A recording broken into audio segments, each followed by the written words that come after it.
Yo, what up everyone? So today I'm going to make a quick video on, are you bottoming out? What I mean by bottoming out is when your suspension compresses so much that it has no place to go. It's completely mechanically slammed, closed, and there is no more suspension, no more give, and your tire has to take the full load of your, whatever force is going on and loses traction and you crash. And that's bad. But this is what I learned, and I learned it the other day, and I had to share it because it's so important. So first things first, I'll tell you what I did. Okay, so my son, I have a center stand. So what we did was, if you find out a way to totally extend your forks completely, where your wheel is off the ground, you measure like the known parts, because seals sometimes they're different sizes, but like that joint right there where it's metal all the way down to the top of the axle casing right there, so just basically all the chrome, you know what I'm saying, minus the seal. Now fully extended for my bike, it was 127 millimeters. I'm using millimeters because I have a metric bike. And then I went in my manual and it says I have 113 millimeters of wheel travel. So that tells me my wheel travels 113 millimeters. But wait a minute, I just measured 127. So what does that mean? Somewhere down here, bottoming out is not exactly what your suspension length is. So what I did was 127 millimeters minus 113 equals 14 millimeters. So what I did was I got a felt tip pen and I measured, again, from a known reference point up to 14 millimeters, and I put a little felt tip pen and I put a dot there. That's 14 millimeters. So that means is my fork reaches mechanical end, bottoming out there, not all the way down. Isn't that crazy? So really, bottoming out might be higher than what you really anticipate or what it looks like. Interesting, huh? All right, so it's time to test out where I am at on my fork travel, see if I'm bottoming out. So what I did was I set my bike's suspension using the RaceTech method, which I have another video, or I'm going to do another video on how we did that. But anyway, so I did the front suspension and the rear suspension, make sure that they both had the same sag.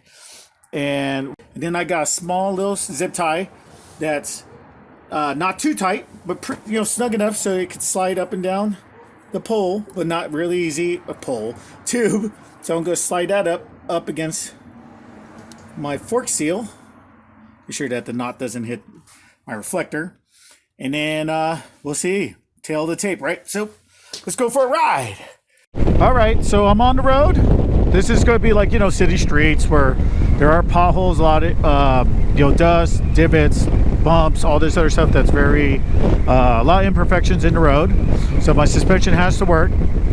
And currently right now, which I discovered while doing my suspension in the RaceTech method, I need a heavier spring rate because the sag that we found out with me, with the previous adjustments or settings, initially I had a sag of 46 millimeters. Now in the RaceTech book that they have, it's like the suspension Bible, it says I'm supposed to have for my street bike between 30 to 35 millimeters of front end sag, and for the rear 35 millimeters sag. So I had 46 in the front, and also I had 40 in the rear.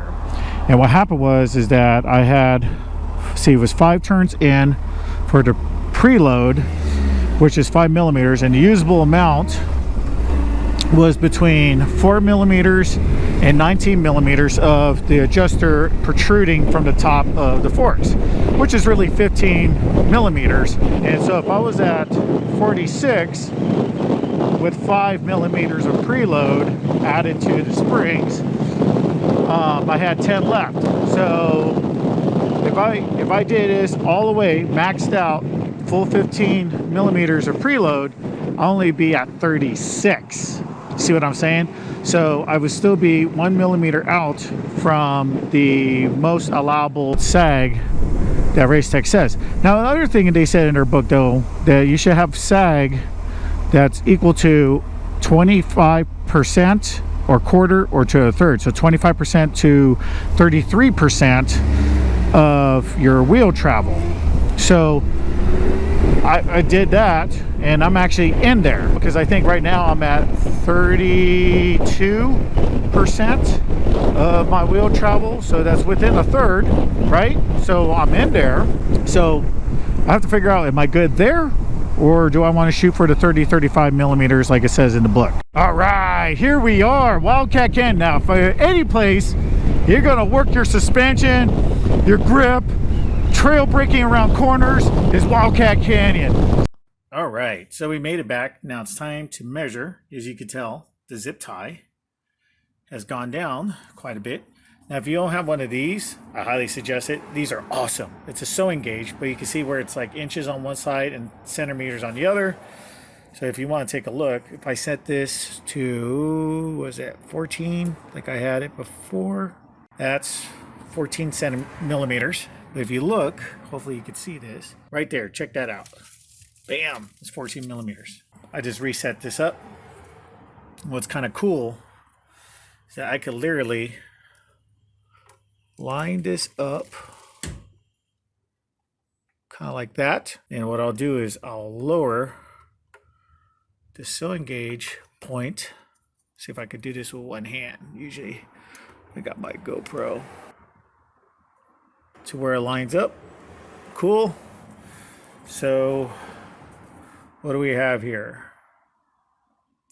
So it looks like I have 38, almost 39 millimeters.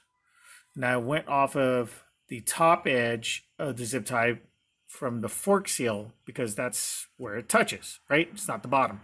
So anyways, so 39, let's make it the worst case scenario, 38, we'll round down. So 38 minus 14 equals 24. 24 millimeters of extra play right here. So that's good. I am not bottoming me out. Since this is mechanical bottom out on my bike, and I have 24 millimeters of play, and I was, going today pretty good, I'm going to say that's good. I don't really have to fear about bottoming out.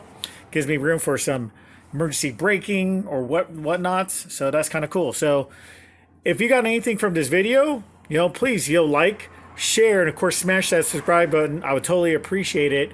And until next time, peace.